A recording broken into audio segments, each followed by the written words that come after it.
नमस्ते।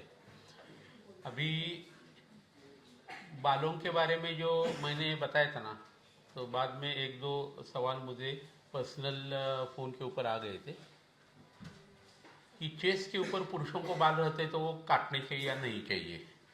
तो वो नहीं काटने चाहिए, क्योंकि बालों का पहला काम क्या है, बाल अस्थि से बनते हैं और अस्थि का काम जो है वो धारण है।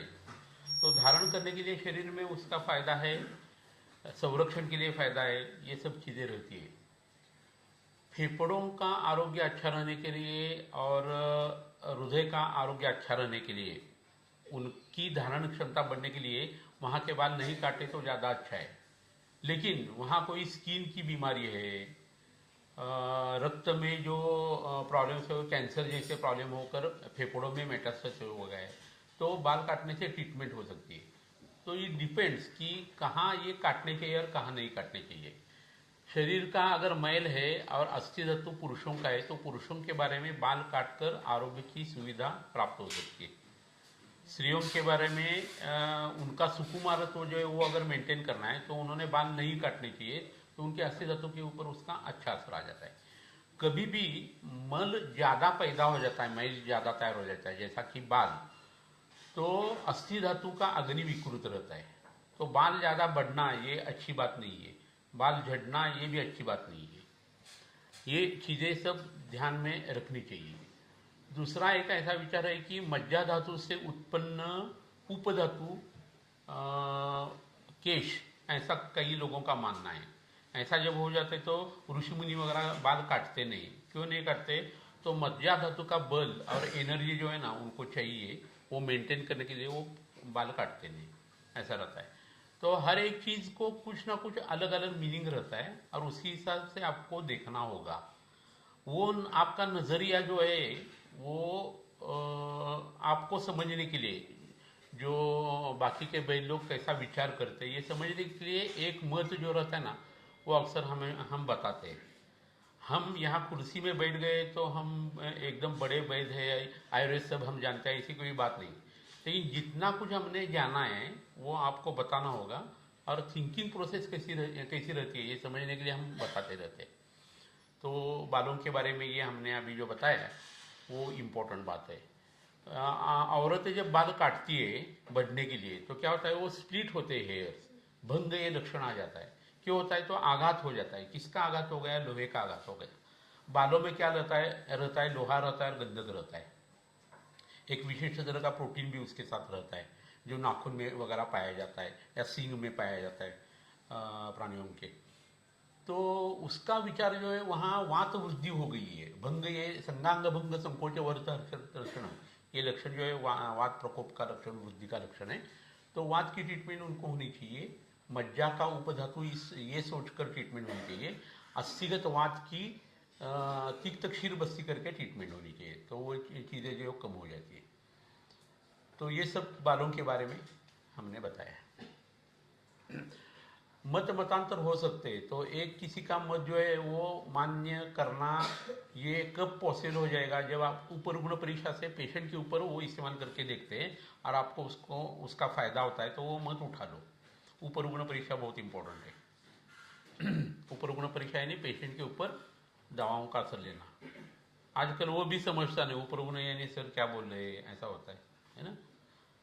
और संस्कृत शब्दों के अर्थ भी अलग अलग हो जाते हैं अलग अलग भाषाओं में।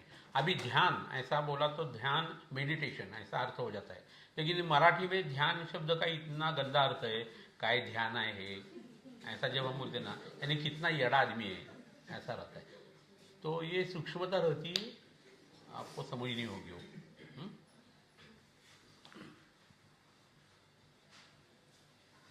हाँ हाँ, सवाल पूछिए। फर्स्ट क्वेश्चन है वैद्य मधुरा आगवेकर, इन्होंने एक श्लोक के कंटेक्स्ट में पूछा है क्वेश्चन। स्वस्थानस्य कायाग्नि ईशा धातुषु संज्ञिता तेषाम सात अतिदीप्ताभ्याम धातु वृद्धि क्षयोद्भवा। इसके अनुसार कृष्टा की संप्राप्ति का कैसे विचार करें? कृष्टा की संप्राप्ति, कृष्टा कार्शी की संप्राप्ति का कैसे विचार करें, वह धात्वाग्नि का कैसे विचार करें? पहली बात ऐसी है कि अग्नि ये शक्ति जो है शरीर में वो जाठराग्नि प्रधान है, और जाठराग्नि के बाद धात्वाग्नि और पांचभौतिक अग्नि हम मानते हैं। लेकिन अग्नि तत्व एक ही होना चाहिए और वो होता है, और वो वैश्वानर यानी विष्णु जी का रूप बताया है। उसको गंदी चीज़ें, अच्छी चीज़ें, भली बुरी चीज़ें सब मात्रावत असनियात बताया है और मात्राशीति अध्याय बताया है। वो ये भी बोलते नहीं कि आप गलत खाना खा रहे हैं या अच्छा खाना खा रहे हैं, इसके बारे में वो बोल नहीं रही है। गलत खाना भी आपने खा लिया और कम खा लिया तो आपको तकलीफ होने की संभावना कम है। धातु परिवर्तन से, स्वभाव परमवास से वो गलत चीज़ें बार बार अगर खाते गए तो आप बीमार हो गए, ये पक्का है। लेकिन कौन सी चीज़ खानी है, इसके बदले वो मात्रा का जिक्र करते हैं। अग्नि जरण शक्ति अगर हम बोलते तो अग्नि में मात्रा की इम्पोर्टेंस जो है वो ज़्यादा है। ऐसा क्यों होता है? तो विराट रूप दर्शन जो गीता के 11वें अध्याय में बताए ना, उसमें विष्णु जी के ये स्वरूप बताए, उसमें भिंगुरवाने यानी बहुत गंदे स्वरूप भी उन्होंने दिखाए और अच्छे अच्छे भी दिखाए। तो उसको सब चलता है, जो कुछ आ जाएगा वो स्वाहा करेगा। कौन? वैश्वानर, क्योंकि वो विष्णु जी का रूप है। तो वो भूख जो है अंदर की, सिर्फ भूख नहीं बोलनी चाहिए, जरण शक्ति बोलनी चाहिए। तो उसको मात्रा का ज़्यादा पड़ावा रहता है। गुण दोष जो है वो अच्छे बुरे दोनों हो सकते हैं। अभी देखो अंबर है, तो अंबर जब वो कोई लोग लाते हैं समुंदर से तो टांग के रखते ऊपर, और उसमें जो गंदगी है ना वही ज़्यादा बू आती रहती है, और धीरे धीरे उसका ट्रांसफॉर्मेशन होते होते क्या होता है, उसमें सुगंध आनी शुरू हो जाती है। और अंबर कितना महंगा बिकता है आप लोगों को पता है। तो दुर्गंध से सुगंध ये हो जाना अगर होता है, तो गलत चीज़ों से अच्छी चीज़ें तैयार होना, ये ऑटोफैजी उसका ही उदाहरण है। कैंसर सेल्स अगर शरीर में मरे पड़े ना तो उससे रीएब्सॉर्प्शन हो जाता है और शरीर जो है उसका प्रोटीन इस्तेमाल कर लेता है। इतना ही नहीं, मम्मी के वोम में अगर बच्चा बढ़ना शुरू हो जाता है, ब्लास्टुला स्टेज हो गई, मॉड्यूलर स्टेज हो गई, फीटल पोल आ गया और बच्चा समझो अंदर मर गया, तो अंदर का सब प्रोडक्ट वो खींच लेती है फिर से और इस्तेमाल करती है उसकी बॉडी। तो ये समयोग वही तो रहता है, और ये गंदी बुरी चीज़ें ये अग्नि के पास नहीं रहती। अभी कृशता है किसी को, तो अग्नि का स्वरूप जो है वो अच्छा ही है, हजम कर रहा है। लेकिन कृशता क्यों आ रही है? तो उत्पत्ति कम और स्थिति और लय ज़्यादा हो रहा है ना। तो वो वात प्रकृति की वजह से हो सकता है, खाना कम हो गया तो हो सकता है। तो ये अग्नि की विकृति नहीं है, उसको जो सप्लाई आप कर रहे हैं उसकी विकृति है। तो आपको ये देखना होगा कि खाना पीना वगैरह जो है उसमें तेल लगाना चाहिए शरीर को, यापन बस्ती करने चाहिए, गंडूज धारण करने चाहिए। तो पेट में जो कुछ दे रहे हैं उससे भी कई गुना अच्छा काम आपका इससे हो जाएगा। और दूसरा, तृप्तिग्न गण जो है ना इस्तेमाल करना चाहिए, वेट बढ़ने के लिए वो फायदा करता है। आपको खाना खाने के बाद थोड़ा सा ही खाना खाते हैं और बहुत देर आपको लगती है तो आप पतले रहते हैं। कोई भी पतला आदमी रहता है ना, उसको पूछ लेना कि आपको खाने के लिए टाइम बहुत लगता है क्या, वो 45 मिनट्स तक उनका खाना चलता रहता है, तो वो पतले रहते हैं। और जो बहुत जल्दी जल्दी खाते हैं वो मोटे होते हैं, उनको यूजुअली डायबिटीज़ होता रहता है। तो जल्दी जल्दी खा लेना, इसमें क्वांटिटी भी ज़्यादा आ जाती है और हजम होता नहीं। तो तृप्ति लक्षण उन लोगों को जल्दी आ जाता है जो पतले लोग रहते हैं, तो उनको तृप्तिग्न गण देना चाहिए। तृप्तिग्न गण है, ज्वरहर गण है, अंगमर्द प्रशमन गण है, दीपन गण है। ये सब क्या है, अग्नि के शेड्स बताए और उसके लिए वो दवाएं दे दिए। तो आपको गणों में, चरक जी के गणों में अग्नि के ऊपर काम करने वाले 5-6 गण मिल जाएंगे, उसमें से एक तृप्तिग्न गण है। तो आप ये करके देख लेना, अश्वगंधा, बला, दशमूल, इसका काढ़ा बनाकर उसमें दूध डालना है, उसकी धारा रखनी है। तृप्तिग्न गण खाना खाने के पहले देना है और पेशेंट को बोलना है कम खा लो। तो तृप्तिग्न गण जब देते हैं और कम खा लो बोलते तो वो ज़्यादा खाना शुरू कर देता है, क्योंकि उसको भूख उससे लगती है। और द्राक्षा को खाना खाने के बाद देना है। मुस्तादी अपन बस्ती और अन्न लेपन करना है, तो लोग मोटे हो जाते हैं। दूसरा एक सूत्र में आपको बताता है, सुबह को कफ रहता है उस वक्त शतावरी कल्प और उसके साथ आप सुवर्णमालिनी वसंत दे दो, धात्वाग्नि वर्धन करने वाला दूध के साथ। तो सुबह का प्राकृत कफ बढ़ना शुरू हो जाएगा। दोपहर 2 बजे, 12 से 2 बजे आप नींब का चूर्ण दे दो, कड़वी चीज़ कोई भी, पित्त को वो सप्रेस कर देगी। सुबह का जो बलगम है अच्छा, वो शाम तक आ जाएगा। शाम को फिर से शतावरी कल्प और सुवर्ण मालिनी वसंत दे दो, उस वक्त का वात कम हो जाएगा। सुबह का कफ शाम तक आ जाएगा, शाम की दवा से और कफ बढ़ेगा under the influence of medication. तो दिन भर क्या हुआ, कफ रहा, प्राकृत कफ रहा, तो शरीर की वृद्धि हो जाती है और वजन बढ़ता है। कितनी सिंपल सी बात है, कर सकते हैं। तो ऐसी बहुत सारी चीज़ें रहती है। With the help of fundamentals of Ayurveda you can treat any damn patient. अभी ये मैंने बताया वो दोष धातु मल कब बढ़ते इससे काम हो गया। सुबह को कब बढ़ता है उसको उठाया, दोपहर को पित्त को दबाया, कफ को पित्त के ऊपर से लाया, शाम तक लाया, शाम का वात फिर से कम कर दिया, सुबह का कफ शाम तक ले लिए। तो तीनों जगह कफ हो गया, वो वृद्धि नहीं हो जाएगी उसकी, क्षय प्रकोप और प्रशम की अवस्था में रहेगी और धातुएं बढ़ जाएगी। तो इस हिसाब से आपको सोचना होगा। धात्वाग्नि जो है यहाँ पूना शुरू होता है, बाद में बम्बई शुरू हो जाता है, बाद में और कौन शोलापुर आता है। ऐसा शरीर में धातुओं का नहीं है, ये आप पहले समझ लो।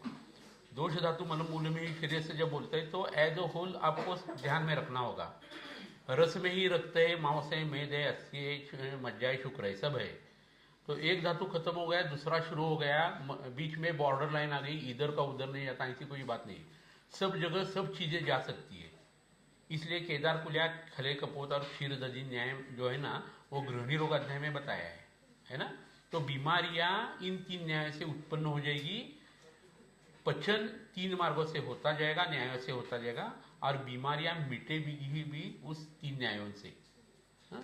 हमारे बागेवली सर जी ने एक बहुत अच्छा लेख लिखा था, 3 न्यायाने केलेला अन्याय, 3 न्यायों ने किया हुआ अन्याय, ऐसा उन्होंने बहुत अच्छा लेख लिखा था। तो आपको सब चीजें पॉसिबल रहती है, कहाँ से कुछ भी आप बढ़ा सकते हैं, घटा सकते हैं।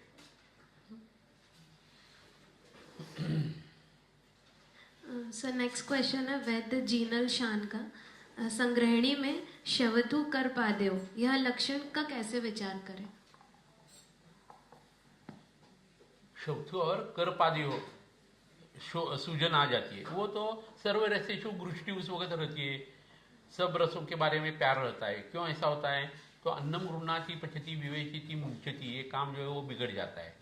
तो शरीर में धातुओं का पोषण करने की जो धातु परिपोषण परंपरा जो रहती है वो कम हो जाती है। वो जब कम हो जाएगा तो क्या हो जाएगा, शरीर में उत्पन्न होने वाले घटनाओं में विकृति क्षय के हिसाब से ज्यादा आना शुरू हो जाएगा, है ना। अभी पाँव के ऊपर और हाथ के ऊपर सूजन आती है, ये ऐसा क्यों होता है? तो हाथ और पैर, स्पेशली पैर जो है वो तेज के बताए है। ये तेज रहता का है, गृहिणी में रहता है। इसलिए गृहिणी की दूसरी जो विकृति कॉलेरा जैसी रहती है, विषुचिका जैसी, उसमें पार्श्वनीदाह बताया है ना। पाव को, टांगों को अग्निकर्म बताया है। तो सिराएं खींच जाती है, तेज तत्व वहां का जो है ऊपर चढ़ के आ जाता है। इसलिए पलटी मार के खाना होता है, कैसा भी बैठ के खाना नहीं होता है। तो आपकी जो लू है अग्नि की, ये ऊपर चढ़ जाती है और भूख बढ़ जाती है। तो गृहिणीगत पचन की विकृति जब हो जाती है और धातु का पाक या क्षय शुरू हो जाता है, तो जहां जहां पित्त के स्थान है वहां सूजन आना शुरू हो जाता है। सच बोले तो होता क्या है, जब शोथ ऐसा हम बोलते हैं ना, तो शोथ की संप्राप्ति अक्सर उसकी प्रकृति कफ की है। ज्वर जब बोलते हैं तो उसकी प्रकृति पित्त की है।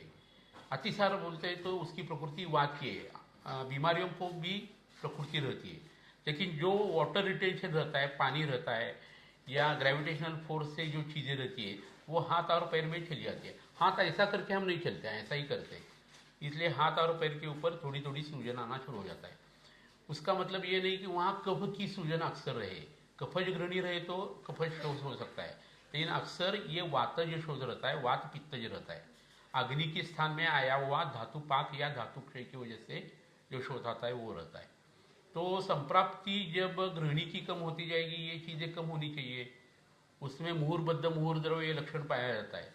तो मुहूर्बद्ध जब रहता है तो मलावष्टभ की ट्रीटमेंट करनी है, मुहूर्द्रव जब रहता है तो अतिसार की ट्रीटमेंट करनी है। अभी ये काम आसान है। वनस्पतियों के शास्त्रज्ञ जो चरक सुश्रुत वाग्भट थे, उन्होंने जो दवाई इस्तेमाल की है उसमें पारागंधक रसायन तो है ही नहीं, लेकिन जब रामबाण रस आ गया, रस परपटी आ गई, सुवर्ण परपटी आ गई, खोटबंद आ गए, कज्जली रसायन आ गए, या रस सिंदूर जैसे कुपीपक्व रसायन आ गए, तो गृहिणी की ट्रीटमेंट आसान हो गई है।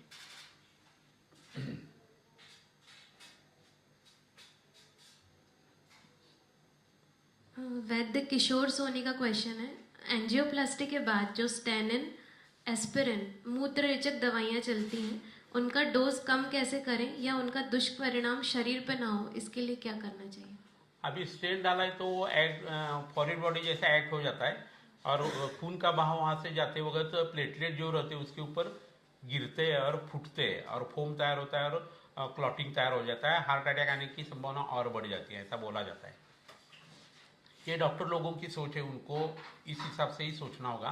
लेकिन स्टेंट उन्होंने डाला है तो दवा पतली करने के लिए वो खून पतला करने के लिए वो दवा तो देते ही रहते हैं। हमें क्या सोचना चाहिए? तो त्रिमर्म बताए, ब्रेन, हार्ट और किडनी या बस्ती। तो अब ब्रेन के ऊपर काम करो, किडनी के ऊपर काम करो, हार्ट अपने आप अच्छा होना शुरू हो जाएगा। दूसरी, हार्ट ये चीज ऐसी कि वो सीराज मर्म है, वहाँ बहुत सारी नसें एक बंद हो गई तो दूसरी खुलवा सकते हैं आप। तो उसके लिए जो दवा हमने बताई है बहुत सारी बार, प्लक्ष कल ही हमने जिक्र किया, रुद्रो फॉर्मुलेशन जो है हरित की कोष्ठ, सेंधा नमक वगैरह, सौंठ वगैरह, इसका जो फॉर्मुलेशन वो दे सकते हैं। सासुरिया लपायानी पुष्कर मूल जो है सबलिंगुअल रखने से भी आपको वाइजोडाइलेटिंग एक्शन आ जाएगी। हाथ के ऊपर ऐसा आप मारते, यहाँ 9 बार मारते, यहाँ 9 बार मारते, काखों में 9 बार मारते, ऐसा सुबह 11 बजने के पहले आप करते हो तो आपकी खून की नसें जो है वो खुलना शुरू हो जाता है। किसी को हार्ट अटैक आ गया तो शरीर के ऊपर ठंडा पानी डालना चाहिए, स्तनमूल स्तनरोहित मर्म को दबाना चाहिए और यहाँ हाथ के ऊपर आप सिर्फ मारते रहे, 40-50 बार मार लिया तो पेशेंट बेहोश जो है वो शुद्धि में आ जाता है और उसके बाकी के काम शुरू हो जाते, बाकी की दवाएं बाद में आप दे सकते हैं। तो बात ये ऐसी रहती है कि सिर्फ हार्ट की तरफ आपको उस वक्त देखना नहीं है। अभी स्टेंट डाला है समझो और आपने वो एंटी कोएगुलेंट दवा नहीं ली तो एकदम मरने वाला है क्या आदमी? नहीं। उम्र 50 के आगे रहे और थोड़ा थोड़ा इश्कीमिया अगर हार्ट को होता रहे तो वो अच्छी बात है, उससे हृदय जो है वो रीफॉर्म होना शुरू हो जाएगा, क्योंकि शरीर को पता चल जाता है कि ये मर्म है और वहाँ ब्लॉक आ गया है तो दूसरी जगह से वो कोलेटरल्स तैयार कर देता है। तो angina pain after age of 50 is a medication for that human being, ऐसा रहता है। तो वो थोड़ा थोड़ा दर्द होता है तो वो अच्छा है।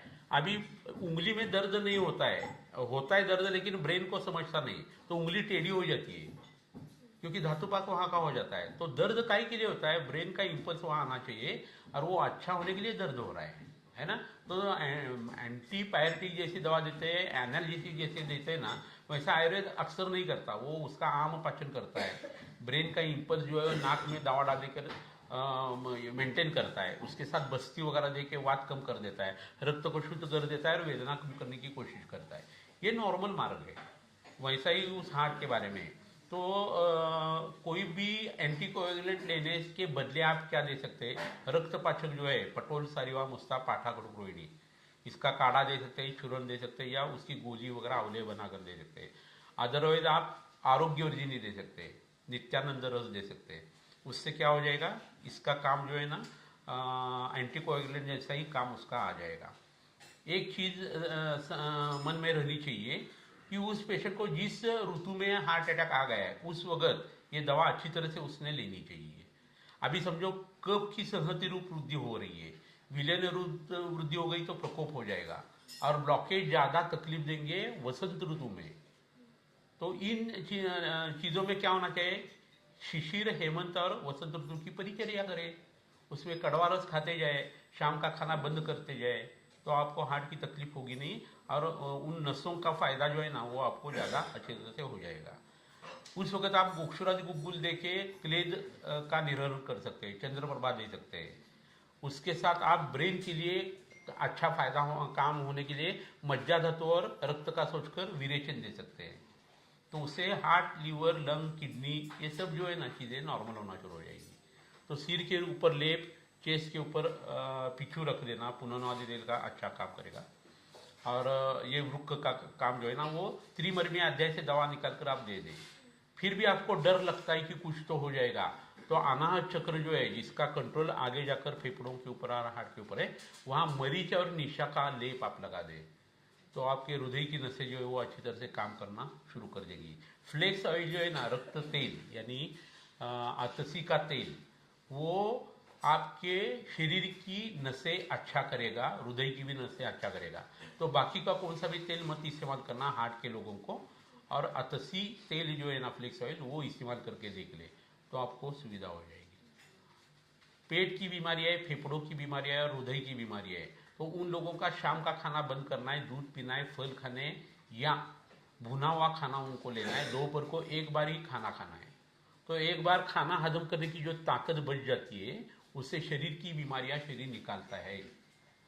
इसका सीधा सा अर्थ ऐसा है कि आप हफ्ते में महीने में 1-2 बार अगर फास्ट करते हैं ना, तो पहले 2 दिन आपको भूख पहले दिन बहुत ज़्यादा लग जाती है, दूसरे दिन भूख कम हो जाती है और जबान खराब होना शुरू हो जाता है, क्योंकि आम पाचन वगैरह शुरू होता है और शरीर की बीमारियां निकलना शुरू हो जाता है। तीसरे दिन से आप मूद गयूश वगैरह ले सकते हैं। तो शरीर को ये फुर्सत ही नहीं मिलती, आप इतना खाना खाते रहते हैं। सुबह को उठ गए, चाय पी लिया, बाहर मित्र के साथ गए, वड़ा पाव खा लिया, घर पर आ गए, खाना खा लिया, फिर शाम को किसी ने बुलाया, दोस्त बोलता है मैं तुम्हारा बिल भरूंगा, चलो जरा नूडल्स खा के आते, वहाँ गया, रात को 1 बजे सो गया, सोते सोते उसको लगा कि अरे कुछ तो खाना चाहिए, थोड़ा सा चिवड़ा वगैरह खा लिया। ऐसा कितना करते रहते यार हम। और करना क्या चाहिए, 24 घंटे में 2 बार खाना और 1 बार चट्टी को होना चाहिए, तो आपकी जो साइकिल है वो चांद से या सूरज से लग जाएगी। आप अगर औरत है तो ल्यूनर साइकिल आपकी रहेगी, हर एक चीज आपके शरीर में हर महीने में रिपीट होती जाएगी। पुरुषों की ये चीज 12 बरस के बाद रिपीट होती रहती है, कोई भी भावनिक चीजें वगैरह रहती है, वो देख लो आप, ऐसा रहता है। तो खाना 2 बार का होना चाहिए, 40 के बाद 1 बार खाना खाना चाहिए, तो आपकी तबीयत अच्छी रहेगी, क्योंकि अग्नि की तो सब बात चल रही है ना।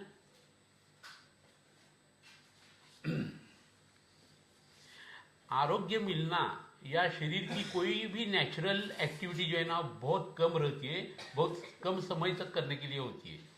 खाना खाना है, पानी पीना है, तो खाना खाने का टाइम जो धर्मशास्त्र में बताया वो कितना बताया है, गाय को जब प्यास लग जाती है और पानी पीने के लिए उसको जितना टाइम लगता है ना, उतने में हमारा खाना होना चाहिए।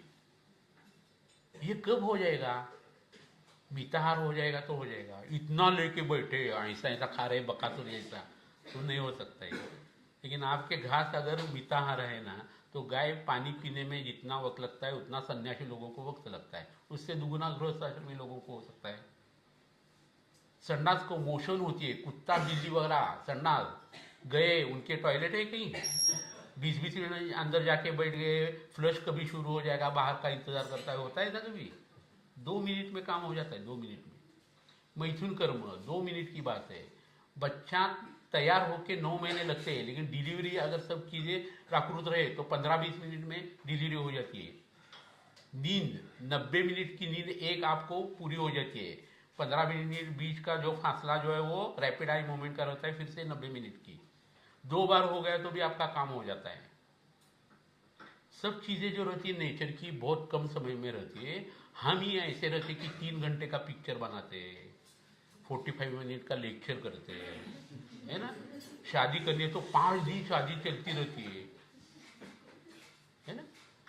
ये सब आदमी लोगों का रहता है काम।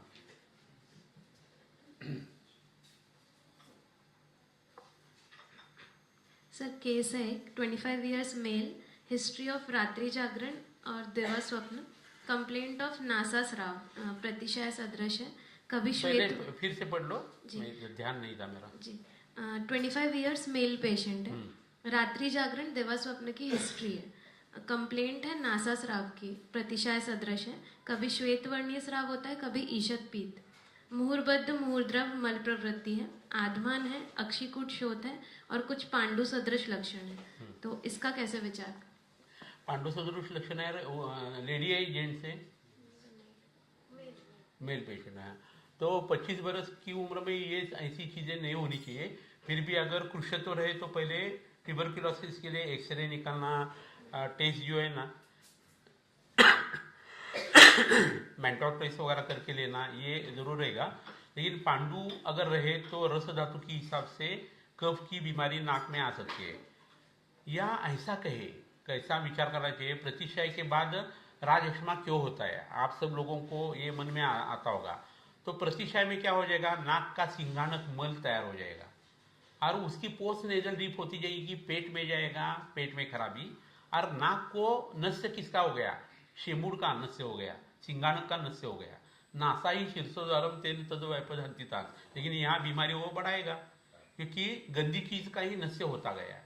तो शरीर धातु जो है वो रुक्ष होना शुरू हो जाएगी और सिर जो है वो मूल है, उसके ऊपर मल का असर आ गया तो मांस धातु का क्षय होना शुरू हो जाएगा। तो प्रतिशय में जो या पीनस में जो नस्य हो जाता है गंदी चीजों का, उसकी वजह से राजक्षमा हो जाता है। तो ये संप्राप्ति अभी मुझे लगती है कि पांडु से ही शुरू हो गई होगी। फिर भी उम्र अगर 25 साल की है तो पहले अग्नि मांद्य जो है वो नष्ट करना चाहिए, आम पाचन होना चाहिए, द्वितीय और तृतीय अवस्थापक अच्छा करना चाहिए। ये होने के बाद उसका प्रतिशय वगैरह कम होना शुरू हो जाएगा। वो चीज़ें प्रथम अवस्थापक के ऊपर जाएगी, कफ और रस धातु जो है उसका अच्छा हो जाएगा और उसको आराम होना पॉसिबल है। दवा चूज करते वक्त पांडु रोग, राजक्षमा और ज्वर, यहाँ की कॉमन दवा उठाकर उन्होंने देनी होगी।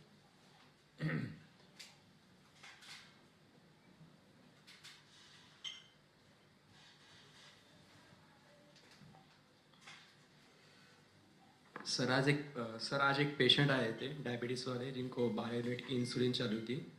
उनको सर आपने क्वेश्चन पूछा था कि तृष्णा और बहुमूत्रता वगैरह पहले हुई थी क्या, और उसके बाद आपने पूछा था कि प्रतिशय का भी पूछा था।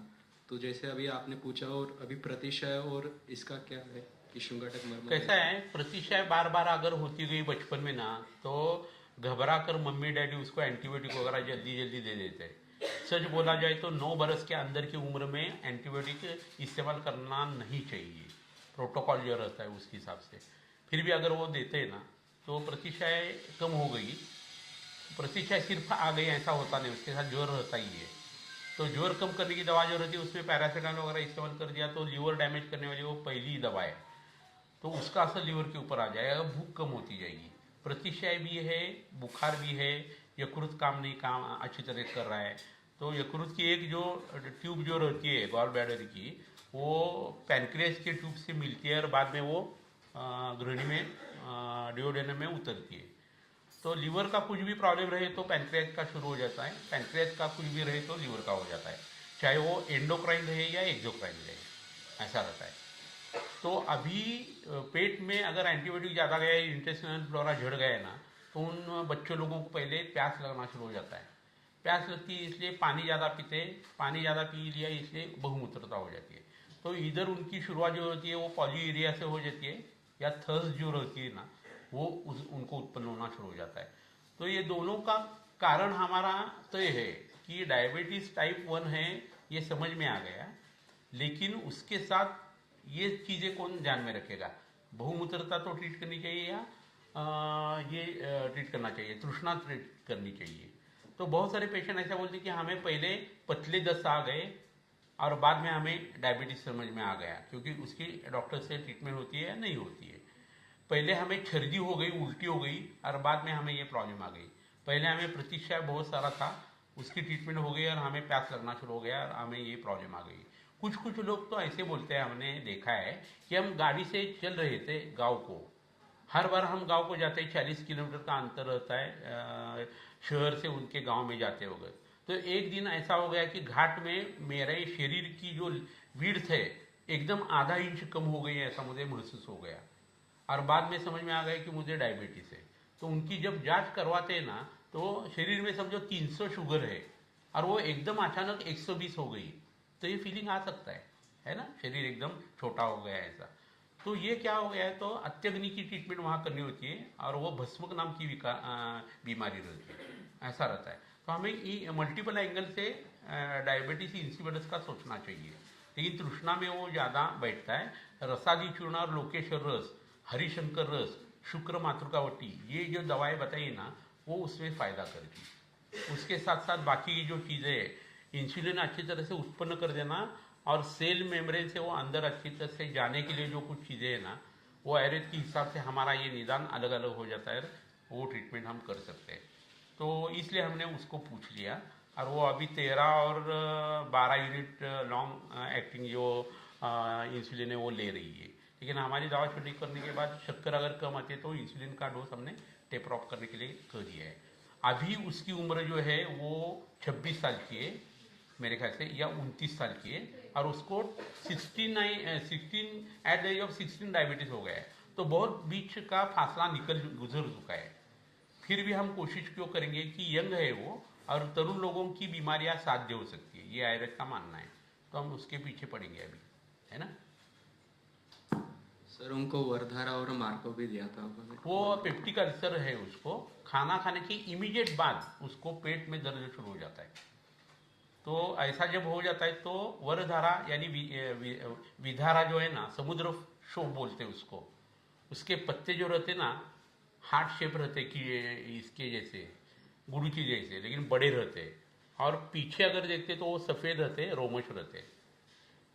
तो उसका पत्ता और मार्को यानी भृंगरा जो है ना माका, वो गीला ले लिया तो ज़्यादा अच्छा रहेगा। कूट कर उसका काढ़ा बनाना है और वो पीना है, तो इमीडिएट पेप्टिक अल्सर में असर अच्छा आ जाता है। वरधारा ये एक ही चीज़ ऐसी है जिसके पकोड़े खाने के बाद आदमी पतला हो जाता है, वो लेखन है। तो मूंग की भजी जो है ना उसके पत्ते की करनी है और खाने के लिए देनी है, तो पकोड़े खाते हुए भी वेट कम हो सकता है।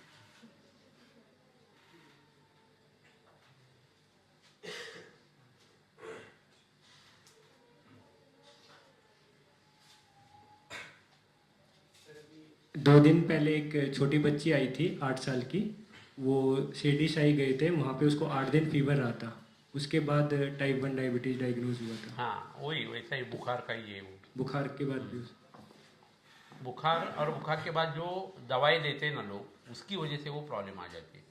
ये इंसिडेंस से तो बहुत बढ़ गया है अभी। ये होने का एक कारण क्या है, आइसोलेस ऑफ लैंगरहैम वगैरह जो रहते हैं ना, उसको डिस्ट्रॉय करने वाले एंटीबॉडीज भी शरीर में तैयार होते हैं। तो वो क्यों तैयार होते हैं, तो बचपन से लेकर इतनी वैक्सीनेशन होती है, यूरोपियन कंट्री में 35-40 वैक्सीनेशन रहती है, तो वहाँ ऑटोइम्यून डिसीज ज़्यादा है देखो, क्योंकि वो एंटीबॉडी जो तैयार होती है वो कभी 15 दिन टिकती है, कभी 2 महीना, कभी 3 महीना, कभी 20-20 बरस रहती है। उसकी खुद की एक स्फूर्ति रहती है। वैसा जंतु आ गए तो उसके ऊपर वो अटैक कर देती है। तो वो जंतु आया ही नहीं तो वो चुप बैठती नहीं है और शरीर को खाना शुरू देती है, उसको बोलते हैं ऑटोइम्यून डिसीज। तो ऑटोइम्यून डिसीज बढ़ने का कारण जो है ना, वो वैक्सीनेशन ज़्यादा दिख रहा है अभी, और होता ही है। अभी देखो एक 30-40 बच्चे हैं जिनकी उम्र 8 से लेकर 10 तक है, और उनको मैंने यहाँ ला के बिठा दिया और उनको मैंने बोला कि 15 मिनट के बाद मैं आप लोगों को खाना देने वाला है, केक देने वाला है, चॉकलेट देने वाला है, और मैं यहाँ से निकल गया समझो। तो वो चुप बैठेंगे 5 मिनट, 10 मिनट के बाद इधर उधर वो देखना शुरू करेंगे, तो एक दूसरे को मारना शुरू कर देंगे। बाद में बोतल वगैरह जो फेंक देंगे, बटन वगैरह शुरू कर देंगे, वहाँ ऊपर तंबोरा है वो बजाएंगे, है ना, सब करेंगे वो। तो ये उनका जो न्यूसेंस है ना, that is nothing but autoimmune disease. तो मैं आ भी गया ना तो नुकसान तो हो गया है ना। चॉकलेट दिया तो वो चॉकलेट खाएंगे, फिर जोर से दंगा करेंगे, है ना। फिर भी आपको मैं बताता है कि ब्लड केमिस्ट्री से संबंध रखने वाली कोई भी बीमारियां, जैसे ये ऑटोइम्यून डिसीज रहते हैं, that can be treated with the help of ज्वर चिकित्सा, रक्तपित्त चिकित्सा, कुष्ठ चिकित्सा, विसर्प चिकित्सा और वात रक्त चिकित्सा, उसके साथ प्रमेह वगैरह जो है ना तो उससे आप ब्लड केमिस्ट्री की हर एक बीमारियां मिटा सकते हैं। वो चश्मा पहनना है और ग्रंथ पढ़ने हैं, चरक से शुरू आगवट भविष्य रत्नावली, तो आपको रसौषधि भी मिल जाएगी, वनस्पति दवाई मिल जाएगी, खाना मिल जाएगा, क्या देना है क्या नहीं देना है, पानी कौन सा पिलाना है, पंचकर्म कौन सा करना है। तो उससे बेस्ट ट्रैवल आपको नॉलेज उससे मिल जाएगा। उसके बाद आधुनिक शास्त्र का आप पढ़ लो, इंटरप्रिट करो, और पेशेंट को शुरुआत कहाँ से करनी है, कफ स्थान से शुरुआत करनी है, आम पाचन से शुरुआत करनी है, ज़रूरत पड़े तो बस्ती लगवाने हैं, रक्त मोक्षण करना है। तो ये अच्छा तरीका रहेगा पेशेंट ट्रीट करने का। सर जैसे इतनी छोटी एज में इनको ये बीमारी हो जाती है, तो हमारा लाइन ऑफ ट्रीटमेंट ये रहेगा क्या, जो मतलब शुगर लेवल है उसको कम करना, धातु बल बढ़ाना, और उसकी वजह से जो दूसरे ऑर्गन पे इम्पैक्ट आ सकता है, हाँ, उनको वो कंट्रोल कम करके करना। अभी देखो वमनम सर्वरोगेशु विशेषण कुकुण के ऐसा बताया। बच्चे लोगों के हर एक बीमारियों में वमन का फायदा हो जाता है। तो अभी ये पेशेंट शक्कर का है और पतला अगर हो रहा है, मूत्राघात लक्षण दिख रहा है, तो वमन आप दे नहीं सकते, है ना। तो कुछ चीज़ें ऐसी रहती है, वहाँ आप अर्हता जो है ना, या ग्रंथों का सूत्र जो है वो घुमा भिमा कर आपको इस्तेमाल करना होगा या इस्तेमाल नहीं करना होगा, ऐसा है। अभी वमन किसको देना है, तो बड़े लोगों में मोटापा आ गया है समझो, बदन के ऊपर खुजली है, कफ की बीमारी है, तो वमन उसको देना तय है। लेकिन उसको हाइटिस हर्निया का ऑपरेशन अंदर समझो हो गया है और उसका आंत जो है वो बांध के रखा है, तो वमन देने से वो फट जाएगा और उसको उल्टी हो जाएगी, है ना, रक्त की, खून की। तो आप जब अभी वमन दे देंगे किसी को, तो लोगों को पूछना चाहिए आपका हाइटिस हर्निया का ऑपरेशन हो गया है क्या। वो अगर हाँ बोलता है तो वो वमनार्य नहीं है। बाकी खुजली वगैरह सब लक्षण कब वृद्धि के हैं, लेकिन फिर भी नहीं है वो, क्योंकि वो मर जाएगा उससे। तो काल जैसा बदलता है वैसे कुछ चीज़ें अर्ह और अनर्ह हो जाती है, उसके ऊपर हमारा ध्यान रहना चाहिए। इसलिए तो वैद्य का पहला गुण क्या बताए, दक्ष। आप जब केस लेते तो उस वक्त आपको ये पता होना चाहिए, कैसा भी हो गया ऐसा नहीं होना चाहिए। अभी ये जो रहता है ना, सिम डोपा, एम डोपा वगैरह दवा रहती है, उसके साथ बीटा ब्लॉकर अगर दे दिया जाए आदमी मर सकता है कार्डियक अरेस्ट बैठ के। तो आपको ये अगर पता नहीं रहे और हॉस्पिटल में आप काम करते हैं बीएमएस होके, तो यहाँ ऐसी आफतें आ जाती है। लेकिन हॉस्पिटल रहता है तो इमीडिएट आप मैनेज कर सकते हैं। लेकिन आपको कौन सी चीज़ उसको शुरू है और कौन सी उसको तकलीफ देती है, उसका एंटीडोट क्या है और किस चीज़ से उसकी बीमारी बढ़ सकती है, ये सब आपको पता होना चाहिए। बहुत चीज़ें ऐसी रहती है। तो अभी ब्लंट इंजरी जो रहती है, हाँ, छाती के ऊपर ऐसा मारने की बच्चे लोगों को आदत रहती है। देखो कॉलेज में तो हम ये करते हैं कि अरे साले कितने दिन के बाद आ गए, छाती के ऊपर ठोकते हैं ना। तो 20 माइक्रोसेकंड का एक हिस्सा ऐसा रहता है हृदय का, जब वेंट्रिकुलर फिब्रिलेशन होता है आदमी 2 मिनट में मर जाता है। ब्लंट इंजरी से भी अंदर कुछ भाला हो सकना चाहिए, कोई बात नहीं। इसलिए पुराने लोग यहाँ मारने को नहीं देते थे और चेस्ट के ऊपर कभी मारना नहीं बोलते थे, आदमी मर सकता है ना। तो ये सब चीज़ें हमें पता होनी चाहिए। इसलिए आधुनिक शास्त्र का भी आप पढ़ते जाओ, जो दवाई चल रही है उसके साइड इफेक्ट देख लो, और वो उसके शरीर में अगर है तो वो बीमारी का हिस्सा है ही नहीं, तो उसकी ऊपर ट्रीटमेंट आपको करनी नहीं है। बीपी की गोली रही है, पाँव को सूजन आ रही है और आप पुनः मंडूर दे रहे हैं, गुगुल दे रहे हैं, वो सूजन जाती नहीं, सूजन हंसती रहती है, पेशेंट हंसता रहता है, आपका अज्ञान हंसता रहता है। तो वो गोली बंद कर दी जाए तो वो सूजन जाने वाली है। तो आपको पता ही नहीं, तो आप यहाँ के अक्षराजी गुगुल पुनः मंडूर देते जाएंगे, बट बोतल खाली होती जाएगी, सूजन वैसी रहेगी। तो आपको ये पता होना चाहिए और बाद में उसकी ट्रीटमेंट संक्षिप्ता क्रिया को निदान परिवर्जन से हो जाएगी ना। तो ये सब चीज़ें रहती है। इसलिए हर एक शास्त्र का अभ्यास करो, पहले आप आयुर्वेद का करो, होम्योपैथी पढ़ लो, रंगीन रश्मि चिकित्सा पढ़ लो, वेदों से पढ़ लो, सिद्ध पढ़ लो, उसके साथ और कोई चीज़ रहे तो वो पढ़ लो। लेकिन मुझे पक्का पता है आपका प्यार आयुर्वेद से ही हो जाएगा। ये सब करने के बाद मैं ये बोल रहा हूँ, आयुर्वेद जैसी दूसरी चीज़ है ही नहीं, पक्का मैं बोलता है। लेकिन वो बाकी चीज़ें भी समझनी चाहिए। सर कल एक पेशेंट आई थी 26 ईयर फीमेल, उनको सर लेफ्ट सोल में ग्रंथि थी, 2 ग्रंथि थी, और 2021 फरवरी में ऑपरेट उन्होंने करा। एक बार कर दिया फिर से, हाँ जी नागपुर से। और अभी 7 महीना ट्रीटमेंट हमने कर दी, फिर भी गांठ वैसी लग रही है उसको, बढ़ गई है सर थोड़ा। हाँ, तो मेरा मानना ऐसा है कि आजू बाजू का जो माउस है और मैं जो है ना वो कम हो गया, इसलिए वो ज़्यादा दिख रहा है।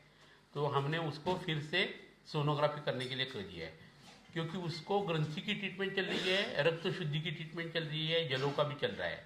तो ये बढ़ना असंभव है, फिर भी बढ़ कब सकती है, कफ के काल में ग्रंथि बढ़ सकती है, वात कफात्मक संप्राप्ति रहे तो, और प्रेशर फेनोमेना रहती है, शरीर का वेट पूरा उसके ऊपर है, तो उसकी वजह से शरीर की प्रोटेक्टिव फेनोमेना रहती है और उससे ये बढ़ सकता है। तो हमने उसको पहले क्या बताया कि अभी ये सोनोग्राफी करके ले आना, तो फिर से ऑपरेशन करना है या नहीं करना है, कितना भी बार किया तो फिर से वो बढ़ेगा।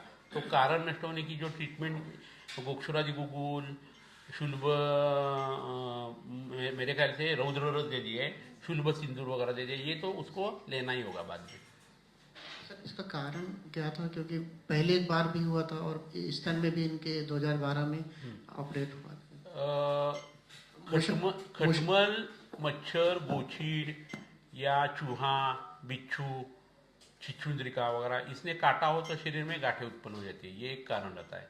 दूसरा कारण क्या रहता है, मांस और मज्जा स्रोत बिगाड़ने वाले कारण, यानी दोपहर को खाना खाने के बाद सोना, दही ज़्यादा खा लेना, या विरुद्धासन जो रहता है, मूंग की दाल की खिचड़ी उसमें दूध डाल के खा लेना, या मस्तानी जो कल आपने पी वो बार बार पी लेना, या मांगना मेरे से, तो इससे वो पैदा हो जाता है।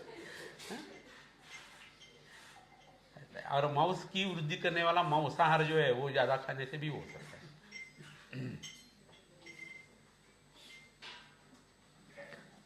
सर जैसे बहुत लोग कंप्लेन करते हैं कि जब चलते टाइम दम लगता है, सांस फूलता है, चक्कर आता है और जो एनर्जी मतलब काम करने की क्षमता है वो कम हो जाती है। तो फिर जांच कराते हैं मॉडर्न में, तो जो इजेक्शन फ्रैक्शन रहता है वो कम रहता है। तो उसमें से अगर वो और धीरे धीरे कम होता रहता है तो फेफड़ों में पानी भर जाता है, पेट में पानी भर जाता है। तो सर जो ये एसाइटिस या प्लूरल इफ्यूजन वाली जो संप्राप्ति है वो आयुर्वेद के हिसाब से सर कैसे सोचेंगे? जो उदर की संप्राप्ति पेट के ऊपर होती है वो हृदय के आवरण के ऊपर हो गई तो हृदय आवरण का उदर हो गया है।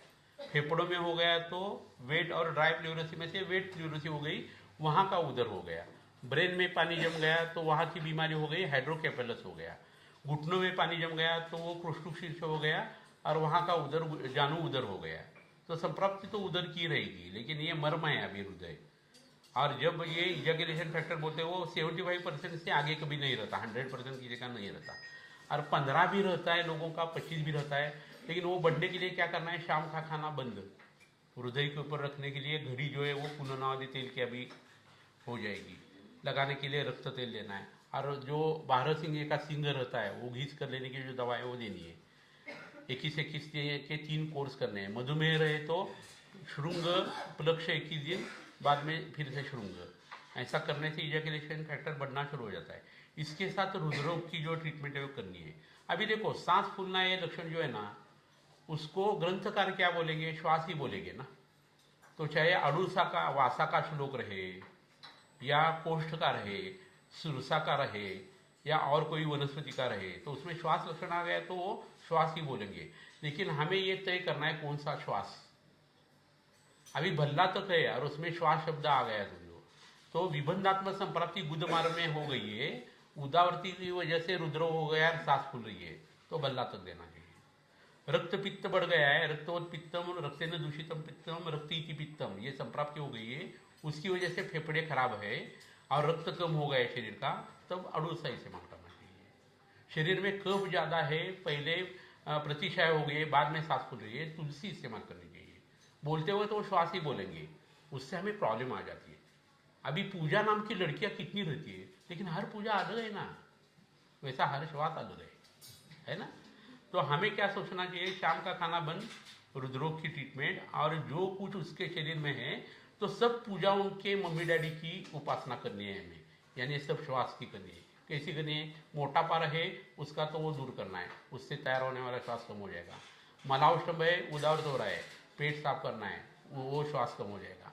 खून की कमी है, पांडु है, इसलिए डिस्निया है, रक्त को बढ़ाना होगा। हृदय का आकार बढ़ गया है, उसको कम करेंगे, अर्जुन इस्तेमाल करना है या चिंतामणि रस इस्तेमाल करना है, उससे उसका श्वास कम हो जाएगा। फेफड़े की ताकत जो है, लंग कैपेसिटी, वो बढ़ाने के लिए उसको प्राणायाम बताएंगे, विपरीत करनी बताएंगे। इसके साथ उसका जो वेट ज़्यादा बढ़ गया है वो थोड़ा सा हम कम कर देंगे। पानी ज़्यादा खाता है पीता है अन्न, तो वो कम कर देंगे, तो सबसे उत्पन्न होने वाला श्वास जो है वो कम होता जाएगा और ज़्यादा फायदा हो जाएगा, है ना। बहुत लोग ये बोलते हैं कि हम ब्रह्मचर्य का भी पालन करते हैं, मन में कोई गलत विचार नहीं आता, उसके बावजूद भी सर वो कहते हैं कि हमारा बहुत वर्ष नाइट फॉल हो जाता है सर। हाँ, तो घाघर भर गई है और पानी शुरू है तो बाहर गिरने ही वाला है। आपको घाघर का साइज बढ़ाना होगा या टैप धीरे करना होगा, दोनों का आप कर सकते हैं। शरीर की कैपेसिटी बढ़ाना ये इंपॉर्टेंट बात है। आप वंग का सेवन करना शुरू कर दो, बरगद का जो क्षीर है वो लेना शुरू कर दो, तो धातु बाहर गिरने की संभावना कम हो जाएगी, क्योंकि वो पतला नहीं होगा। गाढ़ा हो गया तो वो मेंटेन रहेगा, एक। और दूसरा, कसरत ज़्यादा करो और उसको ऊर्ध्व रेखा से बना दो, प्राणायाम से या कसरत से, दो, है ना। और ये तो अपने आप चीज हो गई कभी कभार या बार बार, तो शरीर में उसकी वृद्धि है इसलिए वो बाहर जा रहा है। च्यवनत्व ये शुक्र का गुण है भाई, लेकिन डेलिबरेटली अगर हो रहा है, हस्तमैथुन वगैरह हो रहा है, तो ये बात नहीं हो सकती। अभी एक आदमी आ गया था 35 वर्ष का, मैं आदमी ही बोलूँगा, वो विद्यार्थी है, यूपीएससी एमपीएससी करने वाले जो बीएमएस लोग रहते हैं ना, उसमें से वो बीएमएस तो है ही नहीं, लेकिन वो ऐसा है, वो 16 बार दिन में तंबाकू खाता है और दिन में 4-5 बार उसका मैथुन करना, हस्त मैथुन होता है। तो वो क्या यूपीएससी और एमपीएससी हो जाएगा? इन दो चीज़ों के बारे में सवाल पूछ लिए तो यूपीएससी एमपीएससी हो जाएगा, बाकी उसको कुछ ज्ञान नहीं है ना। मजाक से बोल रहा है, लेकिन क्या करे, ये इतनी गंदी अगर बात रहे तो वो खेत बिक के यहाँ आकर पूना में सीखता है। ऐसे बहुत सारे लोग रहते हैं, पैसा बर्बाद कर देते हैं मम्मी डैडी का, यहाँ पूना में आ जाते हैं। 5-6 लाख अभी आपको यूपीएससी एमपीएससी करने वाले मिल जाएंगे, उनको उनके एक दूसरे से ये हो जाते, प्रेम के संबंध हो जाते। यूपीएससी एमपीएससी बाजू रह गया, वैसे ही हो जाते। तो गांव में जाते थे, वो सरपंच आ गए देखो, पुलिस ऑफिसर आ गए देखो, ऐसा लोग चिढ़ाते, तो वो गांव को भी जाते नहीं। बहुत सारे लोग हैंग करके लेते, बाकी के इधर उधर कुछ तो काम करते रहते। तो हम कितने बड़े हैं, हमारी टांगे कितनी लंबी है, सिर कितना चौड़ा है, इसके हिसाब से आपका जो सोने का ये बिछाना ना वो होना चाहिए ना। हंतरून पाहून पाय पसरावे अशी मराठीत एक म्हण है ना। तो खुद को आदमी कैसा पहचान दे सकता है ये समझता नहीं मुझे। बाकी सब रहने दो आध्यात्मिक भाव, लेकिन हमारी खुद की कैपेसिटी क्या है ये पता नहीं चलता लोगों को। कितना टाइम बर्बाद करते हैं। अभी 35 वर्ष का हो गया है, उसको कैसी सर्विस लगेगी यार। मैंने बहुत खोज ली कि ये लोग ऐसा क्यों करते, इतना पीछा लगते हैं। तो उनको लाल दीवे की जो गाड़ी रहती है ना, हॉर्न लगा कर जाती है ना, उसका बहुत प्यार रहता है, वो उनको चाहिए रहती है। ये तो हैरान होगा मैं, एक माइबैक ले लो और उसके ऊपर लगा दो लाल दीवार, क्या प्रॉब्लम है, घुमाओ, है ना, रोड के ऊपर। तो ये ऐसा लो एम इज अ क्राइम ऐसा बोलते हैं ना, वैसा है। तो जो आप कर रहे हैं वो कर लो। बीएमएस है तो बीएमएस के नाड़ी देख लो, दवा बना लो और पेशेंट को अच्छा कर लो। काहे के लिए यूपीएससी एमपीएससी, और बहुत कम लोग उसमें सक्सेसफुल हो जाते हैं ना। इंस्पिरेशन ले लो आप, लेकिन इंस्पिरेशन लेते वक्त आपका खुद का देह खुद का होना चाहिए ना, दूसरों का कैसा हो सकता है। आप कभी भी वैद्य जमदग्नि सर, वैद्य गाडगिल सर, वैद्य बागेवाडी सर बनने की कोशिश मत करना। आप जो हो ना बहुत प्यारे हो, आप बाकी के लोगों का ज्ञान लेकर खुद को नर्चर कर लो। हाँ, दूसरे जैसे बनने की कोई जरूरत नहीं है। आप कुछ अच्छे है इसलिए तो भगवान जी ने आपको यहाँ भेजा है ना, जमीन के ऊपर। तो जो आप में अच्छा है वो बड़ा हो ना, काहे के लिए दूसरे जैसा करना है। और दूसरा बड़ा हो गया उसका साधन ले लो, उसका साध्य मत देखो, वो बड़ा किस वजह से बन गया है वो करो। वो सुबह को 4 बजे अगर उठता है ना, तो आप जो 8 बजे उठते हो 4 बजे उठना शुरू कर दो, है ना।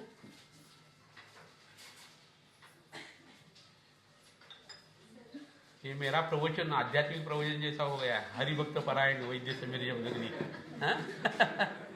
शॉल वगैरह लेके आता है मैं कल से, हाँ, धोतर पहन के।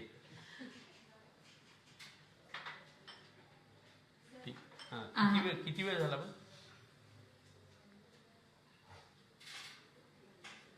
14 मिनट ओके, और 5-10 मिनट बोलेंगे। आज एक पेशेंट आए थे 62 इयर्स, उनको अपर बॉडी शरीर लोम कठिनता वो थी, और भोजन पश्चात 2-3 आवर्स ज़्यादा होता था।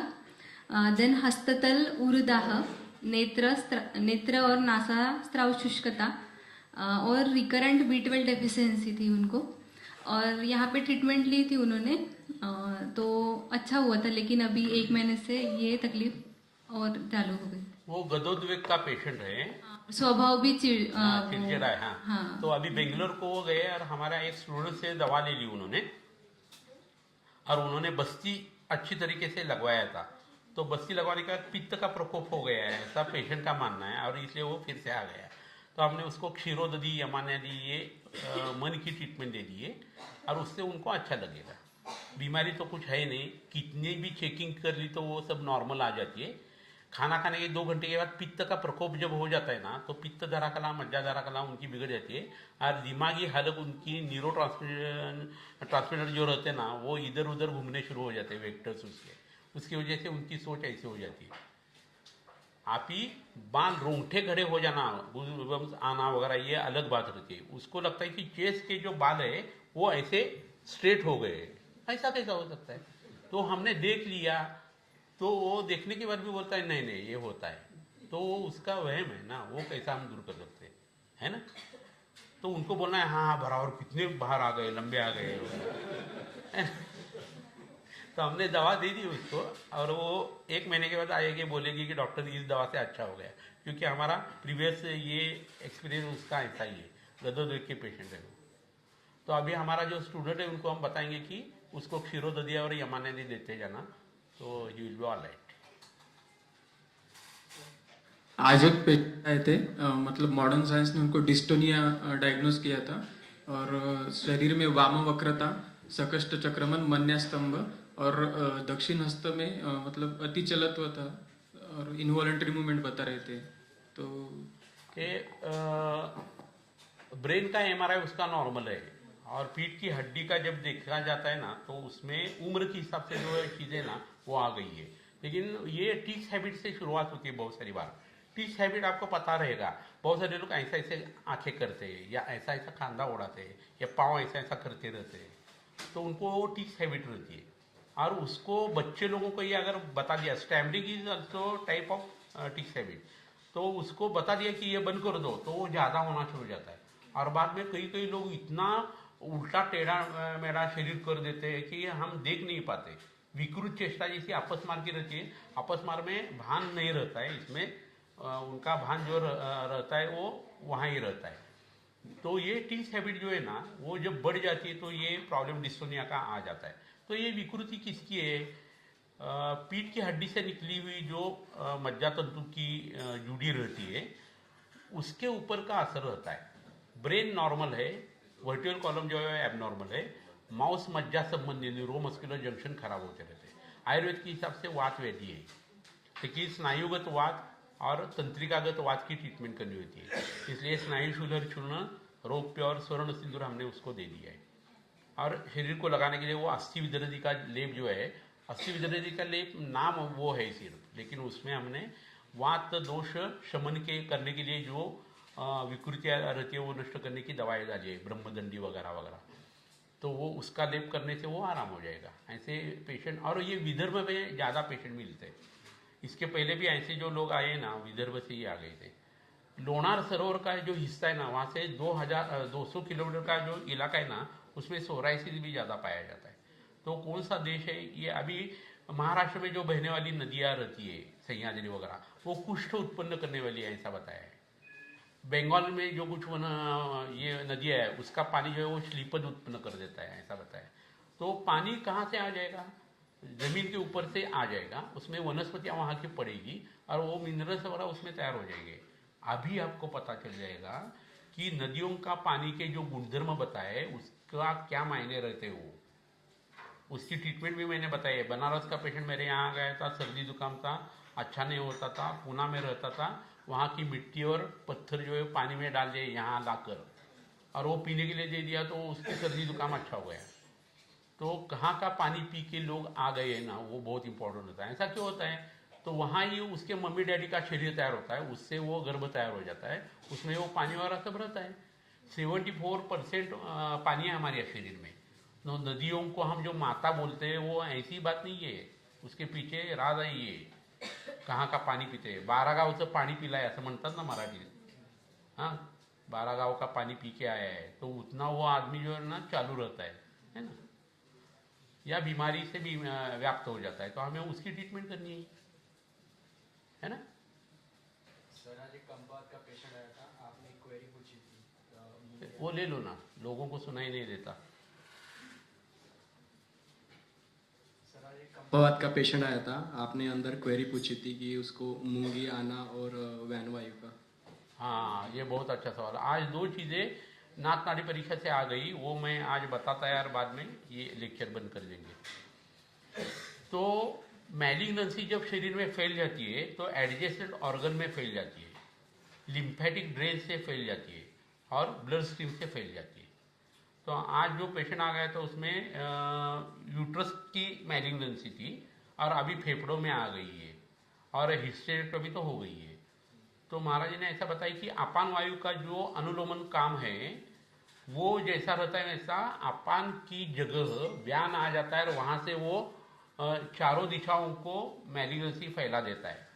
तो मेटास्टेसिस ऑफ मैलिग्नेंसी जब हो जाता है तो जो ऑर्गन है वहाँ का व्यान की आप ट्रीटमेंट करें। मैंने बोला वो कैसे करें? तो हृदय में व्यान वायु रहता है तो उसका फोर्स बढ़ाने की जैसी दवा रहती है वैसी फोर्स घटाने की जो दवा है ना वो आप इस्तेमाल करें। अभी देखो सीने में धड़कन बढ़ गई तो शुरुंग भस्म इस्तेमाल करते हैं, जहर मोरा पिष्टी इस्तेमाल करते हैं। तो ये दवाएं प्राण व्यान का प्राकृत काम मेंटेन करेगी लेकिन ज़्यादा वो बढ़ाएगी नहीं। तो वो चीज़ें आप मैलिग्नेंसी नहीं बढ़ने के लिए इस्तेमाल करें, दैट्स इट। तो आपको क्या करना है, ब्रैडीकार्डिया जो रहता है और ट्रैकीकार्डिया रहता है, तो ट्रैकीकार्डिया की जो ट्रीटमेंट रहती है ना आयुर्वेद की, दशमूल है उसके साथ यवक्षार सेंधा नमक है या कोष्ठ कोरिंजन पीना है या दशमूल के साथ यवक्षार सजीक्षार लेना है, ऐसी जो चीज़ें हैं ना वो कैंसर के पेशेंट को प्राइमरी जहाँ है ना उस ऑर्गन की जो दवाई उसके साथ मिलाकर दे दो तो वो फैलने का ठहर जाएगा। ऐसा एक हाइपोथेटिकल एस्पेक्ट आज हमें मिल गया। और दूसरा चिटिया, आज एक वो डिस्टोनिया का जो पेशेंट था ना उसको नाड़ी में ऐसा आ गया कि लाल रंग की जो चिटिया रहती है ना उससे कटवाना चाहिए उसको। तो उसका जो स्टिंग का दंश रहेगा ना उससे जो नार आएगी और खून में चली जाएगी उससे उसकी न्यूरोमस्कुलर प्रॉब्लम जो है वो सॉल्व हो जाएगी।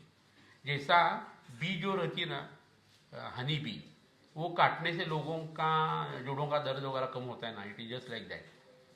तो अभी मैं ऐसा कैसा बता सकता है, लोगों को बता दिया है हमने, 2-4 पेशेंट अच्छे भी हो गए उससे कि लाल चीटियों से आप कटवा लेना, ऐसा बोल नहीं सकते। और मिलेंगे कहाँ ना, हर एक जो है वो ये लेके बैठा है वो स्प्रे, कौन सा बेगॉन का स्प्रे वगैरह, तो सब कॉकरोच वगैरह सब खत्म होते हैं ना आजकल, रहते ही नहीं कुछ। तो महाराज जी ने बहुत अच्छी बात बताई कि कीटक विष जब दवा उसकी आप इस्तेमाल करते कीटक विष की तो क्या करते, मैंने बोला चंपकादि अगद। तो चंपकादि अगद का एंटीडोट क्या हो जाएगा, तो चंपकादि अगद को जलाना है और वो जलाई हुई जो चीज रहेगी it will act as a sting of ant.